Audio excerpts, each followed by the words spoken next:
화요일 아침 증시 워밍업으로 에너지를 더해드리겠습니다. KTB 투자증권 이성훈 과장 함께할게요. 안녕하세요. 네, 안녕하십니까? 네, 화요일 아침입니다. 개장 전에 꼭 챙겨야 할 시장의 이슈와 종목 이야기 나눠보도록 할게요. 첫 번째 투자 포인트부터 들어가 보겠습니다. 네, 집콕수혜 가구 인테리어주입니다. 최근에 다소 부진했던 가구주의 주가가 반등 조짐을 보이고 있습니다. 코로나가 또 재확산 국면으로 퍼지고 있고요. 가구 수요가 꾸준히 늘어날 것이라는 기대가 커진 영향으로 보이는데 전일장에서도 가구 대장주로 볼 만한 한샘이 2.8% 올랐고요. 오하이엠 INT도 4.5%나 상승했는데 집콕수혜주로 눈여겨봐도 좋을까요? 네, 우선 가구주에 대한 어떤 시선 같은 경우가 약간의 좀 실적도 중요하긴 하지만 여러 가지 코로나도 그렇지만은 그 어떤 정부 정책 영향을 많이 받는 그런 종목들이라고 좀 생각이 되고 있고요. 우선 어제 같은 경우에 좀 상승세를 보였던 이유 중에 하나가 역시 코로나에 대한 어떤 4차 대유행이 시작하면서 이 집에 있는 부분에 있어서 타이틀도 그렇지만은 집콕에 의한 그 집 안에 인테리어나 이런 부분에서 수요가 많이 늘어난다는 전망이 증권사에 나왔기 때문에 이런 가구주와 또 인테리어에 대한 그 관심, 종목들이 상승세를 보여주었다라고 볼 수 있겠고요. 어제 같은 경우에는 환세뿐만 아니죠. 지누스, 현대, 리바트, 코아스 같은 가구주들이 줄들이 상승세를 좀 보여주었는데 우선 매출이 줄게 된다고 한다면 당연히 가구수에 대한 부분에 있어서 가구수뿐만 아니라 TV, 가전제품에 대한 수요 부분이 많이 늘어난다라고 좀 볼 수 있겠고요. 네. 실질적으로 가구 업체에서의 대장주라고 할 수 있는 이 한샘 같은 경우가 이 작년 실적이 재작년 실적에 비해서 굉장히 좀 많이 늘어났거든요. 네. 거의 160% 작년 2분기 때는 이 영업이익을 본다고 하더라도 우선 그 재작 대비 168%, 작년 3분기 같은 경우에는 200% 이상의 230% 가까운 영업이익의 상승세를 좀 보여주었습니다. 하지만 올해 같은 경우에는 이 실적에 대한 추정치가 조금씩 낮아지면서 한샘 같은 경우에도 주가에 대한 부분이 작년에 어떤 상승세 부분을 따라가지는 못하고 있는데 이렇게 코로나에 대한 대유행이 4차 대유행이 시작이 되면서 오히려 좀 실적 추정치가 점점 높아지는 구조로 가지 않을까라고 좀 판단이 되고 있습니다. 지금 이제 증권사들 같은 경우에는 그렇기 때문에 이 한샘의 어떤 이 목표 주가 같은 경우도 14만 원 이상까지도 좀 잡아보는 상황이라고 좀 볼 수 있겠고요.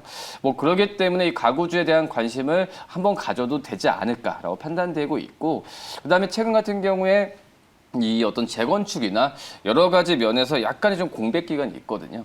이랬을 때는 어떤 신규의 어떤 신규 어떤 건설보다도 이 공백 기간이 있었을 때 인테리어나 이런 부분에 있어서 수요 부분은 좀 늘어났다는 점에서 봤을 때는 오히려 이런 그 정부에 대한 이 재건축이나 이런 정책에 대한 부분도 한번 챙겨봐야 된다라고 좀 말씀드릴 수 있겠고요.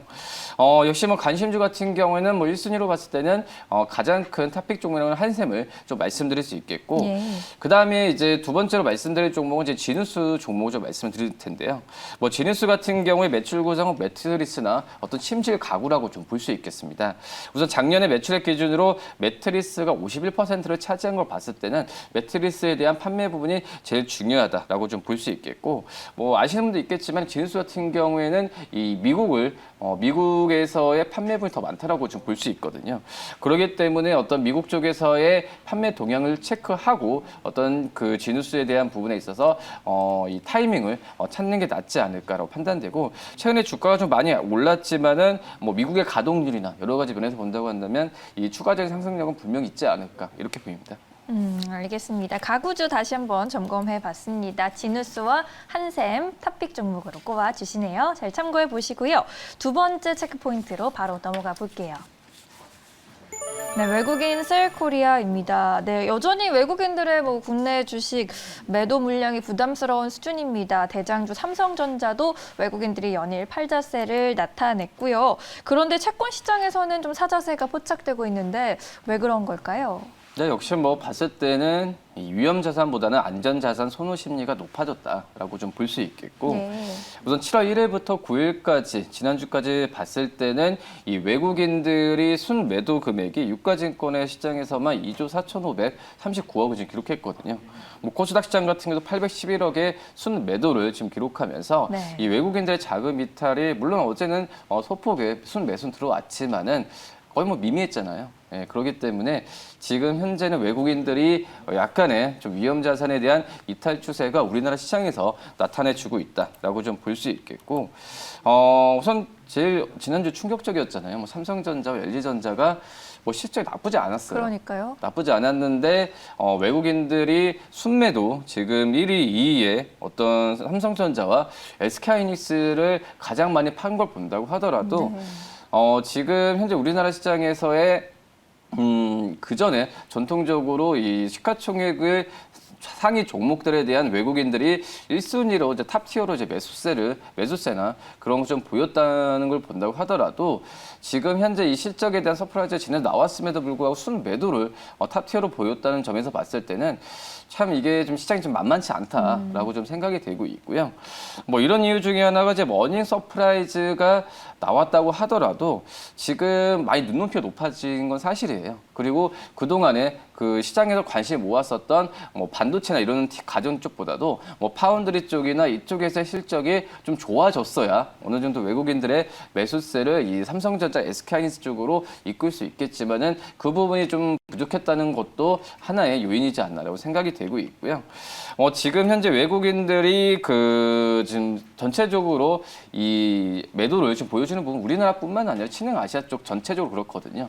뭐 달러 강세에 대한 요인도 있고 이 델타 변이 바이러스에 대한 확산 부분도 있다라고 좀 볼 수 있겠는데 그렇기 때문에 이 외국인들의 이 수급에 대한 부분에 있어서 매수세를 이제 당연한 얘기겠지만은 이 어떤 수급 주체로 순매수세를 보여주어야 우리나라 시장에 대한 어떤 랠리 부분을 계속 이어갈 수 있지 않을까라고 좀 생각이 되고 있고요. 물론 이제 외국인들이 또 그렇고 기관들 같은 경우에도 순매수나 이런 부분에 있어서 수급 주체가 없기 때문에 당연히 주도주 같은 경우에도 좀 부재한 상황이라고 좀 볼 수 있겠고요. 뭐 그렇기 때문에 이런 부분을 좀 돌릴 수 있을 만한 어떤 여건이 좀 많이 갖춰줘야 된다라고 좀 생각이 되고 있고 지금 이제 뭐 이 본격적으로 이제 실적 시즌이 시작이 됐는데 이 다른 기업들에 대한 어떤 실적이 좀 이 서프라이즈라기보다도 네. 좀 골고루 좀 산업별로 좀 받쳐줘야 외국인들이 매수할 만한 부분을 좀 여건을 좀 갖출 수 있지 않을까라고 판단되면서 이 부분은 좀 참고하시는 게 낫지 않을까 판단되고요. 근데 말씀하셨듯이 지금은 위험자산보다 안전자산 쪽으로의 외국인들이 좀 강하게 좀 드라이브를 걸고 있는 상황인데 외국인의 국내 채권 보유 잔액이 올 1월부터 봤을 때도 우선 그 잔액 최고치를 기록하고 있거든요. 뭐 그렇기 때문에 뭐 이런 추세는 그래도 좀 당분간 지속될 가능성이 좀 있지 않을까 이렇게 보입니다. 그래요. 일단 아시아 증시에서 외국인들 이탈 현상이 나타나고 있다라는 점 기업들이 고르게 긍정적인 실적을 내놓아 주어야 할 것 같다는 생각이 듭니다. 세 번째 체크 포인트로 넘어가 보죠. 화장품주 바닥 찍었을까요? 소외됐던 화장품주였는데 아무래도 근데 어제장에서 나름 견조한 흐름 나타났습니다. LG 생활건강과 아모레퍼시픽 두 종목 반등하는 모습 보여줬는데 화장품 업계에서 대표적인 두 종목으로 꼽히고 있는데 최근의 흐름은 조금 엇갈렸었죠. 네, 많이 엇갈리고 있습니다. 지금 현재 뭐 LG 생활건강이나 아모레퍼시픽 대표적인 화장품의 기업이라고 좀 볼 수 있겠는데요. 네. 뭐 아이테로 한다면은 삼성전자, SK하이닉스겠죠. 네. 근데 이제 지금 현재 봤을 때는 이 두 기업들의 실적 평가 그리고 주가에 대한 부분이 상반된 흐름을 지금 가고 있는 게 특징적인 사항이다라고 좀 볼 수 있겠고요. 역시 LG생활건강의 주가가 좋아요. 뭐 증권사들 같은 경우 목표 주가를 좀 높게 지금 잡고 있는 상황인데 지금 현재 그 LG생활건강 같은 경우에 어제 그 172만 6천 에 마감을 했는데 그 전에 증권사들이 이 목표 주가를 220만 원 정도로 최고치로 잡았던 상태에서 지금 230만 원 이상으로 지금 잡고 있는 현재 부분이라고 볼 수 있겠고요. 오히려 지금 아모레퍼시픽의 목표 주가를 좀 낮추고 있는 상태이기 때문에 이 기업들에 대한 주가가 당연히 이렇게 좀 영향을 받고 있다라고 좀 볼 수 있겠고 이 LG생활건강 같은 경우에는 럭셔리 화장품 브랜드죠. 이거에 대한 부분에 있어서 지금 중국 쪽에서 그때 6.18 쇼핑데이도 그렇지만은 판매 부분이 눈에 띄게 좀 좋아졌다라고 좀 볼 수 있겠고, 그렇기 때문에 2분기 실적에 대한 부분을 좀 높게 좀 평가를 하고 있는 상황이다라고 볼 수 있습니다. 2분기 영업이익 같은 경우에는 작년 대비해서 18% 증가한 지금 3,584억 정도를 지금 최고치로 지금 잡고 있는 상태라고 볼 수 있겠고요. 뭐 그러기 때문에 LG생활건강의 2분기 실적 발표를 전후로 주가 상승 여력은 조금씩 더 나올 가능성이 크다라고 좀 볼 수 있겠고, 지금 오히려 근데 아모레퍼시픽 같은 경우에는 이 이니스프리죠. 이니스프리스의 어떤 매출의 성장률이 좀 떨어지고 있는 부분도 이 어떤 약간의 그 목표주가 하향 부분을 좀 자극하고 있다고 볼 수 있겠고, 또 이제 아모레퍼시픽 같은 경우가 이 중국 쪽에서의 이 투자 부분에 대한 마케팅 비용이 좀 많이 증가를 하고 있거든요. 이런 비용 측면에서 봤을 때도 이 실적에 대한 어떤 좀 눈높이를 좀 낮추고 있는 상황이다라고 좀 생각이 되고 있고, 그렇기 때문에 뭐 LG생활건강, 아모레퍼시픽에 대한 주가 흐름이 뭐 상반되는 상황으로 가고 있는데, 그렇기 때문에 뭐 아모레퍼시픽의 주가가 좀 떨어졌을 때 뭐 저가 매수하냐라는 의견도 많이 물어봐 주시는데요. 하지만 제가 봤을 때는 오히려 그냥 LG생활건강처럼 이 추세가 좀 좋고 목표 주가 높이는 기업들 위주로 접근하는 게 좋지 않을까 이렇게 보입니다. 네, 알겠습니다. 화장품주 반등이 기대되고 있는데요. 종목별 흐름들 체크해 보셨습니다. 이번에는 오늘 우리가 눈여겨볼 수 있을 만한 관심주로 한번 넘어가 볼게요. 어떤 종목이 좋을까요? 예, 기아 한번 기아요? 말씀을 좀 드리도록 할 텐데요. 네. 굉장히 뭐 주가가 2월부터 그랬으니까 5개월 동안 거의 안 움직이다시피 지금 하고 있는 주가가 기아라고 볼 수 있겠는데, 네. 한번 이제 2분기 이제 실적 시즌이 도래하면서 다시 한번 이제 매수 관점으로 접근해도 지금 시기 때 적당하지 않을까 판단되고 있고요. 네. 2분기 때 영업이익 같은 경우에는 지금 1조 4천억 이상은 나올 가능성이 크다라고 좀 볼 수 있겠고, 역시 작년 대비해서 거의 뭐 900% 가까운 실적 성장세라고 좀 볼 수 있겠고요. 지금 현재 뭐 미국 쪽도 그렇고 국내 쪽에서의 판매 부분 같은 경우에는 뉴스를 통해서도 그렇지만은 올해 상반기에 증명됐다라고 판단되고 있어요.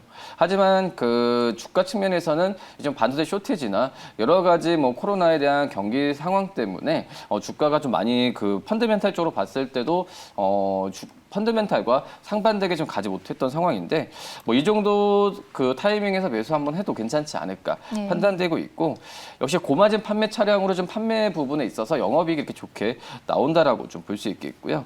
특히 이제 하반기가 시작되면서 뭐 소렌토나 이 텔룰레이드 그리고 이 카니발 등을 중심으로 SUV 쪽이 모멘텀이 좀 강하거든요. 이런 쪽에서의 실적에 대한 부분도 기대감이 점점 커지기 때문에 2분기뿐만 아니라 지금 3분기 때도 이런 부분을 본다고 한다면 충분히 영업이익에 대한 폭발적인 증가는 나올 가능성이 크다라고 좀 판단이 되고 있습니다. 네. 뭐 그렇기 때문에 어떤 단기적인 매수 상황보다도 중장기적인 매수 상황으로 이제 좀 그 접근하는 게 낫지 않을까 판단되고요. 네.